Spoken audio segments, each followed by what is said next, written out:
বাংলাদেশের গোটা জনগণ যদি ধর্ষণ বন্ধ করতে চান, চিরতরে ধর্ষণ উৎখাত করতে চান, তাহলে কোরআন সুন্নাহর আইন বাস্তবায়ন করুন, ইসলাম হুকুমাত কায়েম করুন। ধর্ষকদের আশ্রয় নয়, তাদেরকে বিচারের আওতায় নিয়ে আসেন। আমি অন্তর্বর্তী সরকারকে বলবো, যদি এই ধর্ষকদের বিচার না করা হয়, তাহলে বাংলাদেশের জনগণ এমন আন্দোলন করবে যে আন্দোলনের মাধ্যমে তারা নিজেরাই বিচার হাতে তুলে নিতে বাধ্য হবে।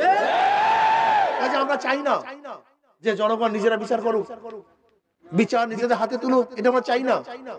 আমরা চাই জনগণের আদালত না করতে হয়। যদি আপনারা ব্যর্থ হন, তাহলে জনগণ আদালত করে জনমঞ্চে ধর্ষকদের বিচার করবেই করবে ইনশাআল্লাহ।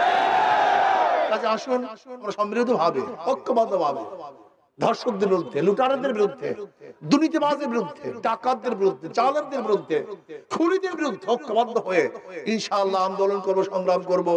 অবশ্যই বাংলার জমিতে ধর্ষকদের বিচার হবেই হবে ইনশাআল্লাহ। সাল্লি আলা রাসূলিল কারীম, আম্মা বাদ।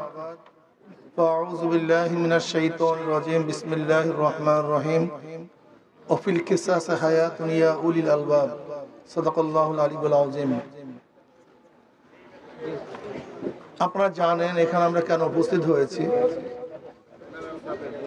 বিভিন্ন জায়গাতে ধর্ষণ বেড়ে গেছে, খুন খারাপি, চুরি ডাকাতি বৃদ্ধি হয়েছে।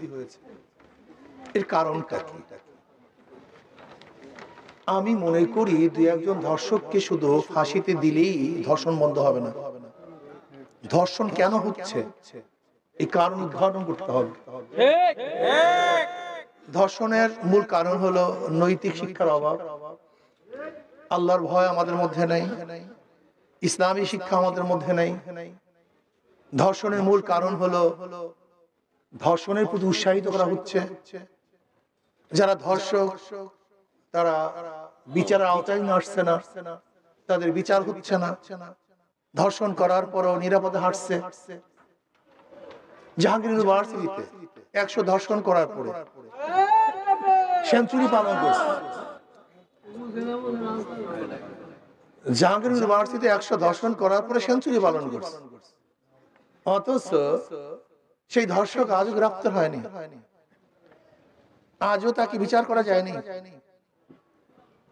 হলগুলিতে ধর্ষণ হচ্ছে। আমরা কি দেখেছি যে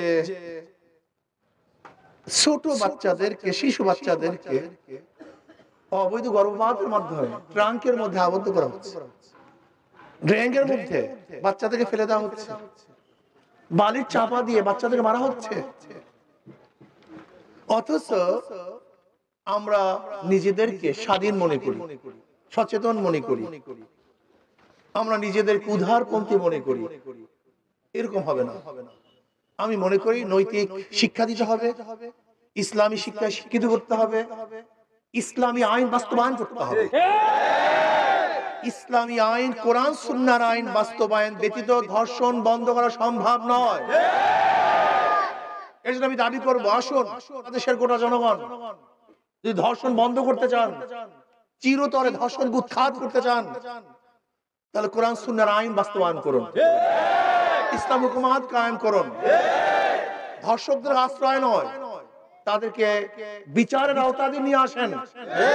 আমি অন্তর্বর্তী সরকারকে বলবো, যদি এই ধর্ষকদের বিচার না করা হয়, তাহলে বাংলাদেশের জনগণ এমন আন্দোলন করবে যে আন্দোলনের মাধ্যমে তারা নিজেরাই বিচার হাতে তুলে নিতে বাধ্য হবে।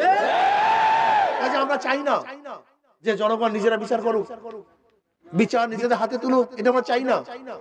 আমরা চাই জনগণের আদালত না করতে হয়।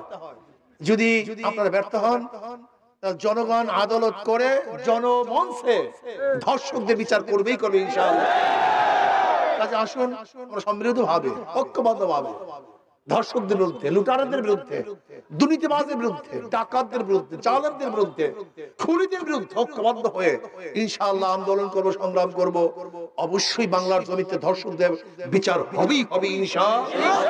আমাদের সবাইকে এই জালেমের বিপক্ষে, ধর্ষকদের বিপক্ষে এবং মাজলুমের পক্ষে, যারা ধর্ষিতা হয়েছে তাদের পক্ষে সুস্থ বিচার এবং ন্যায় বিচার যেন প্রতিষ্ঠিত করতে পারি। আল্লাহ আমাদের সবাইকে সেই তৌফিক দান করেন।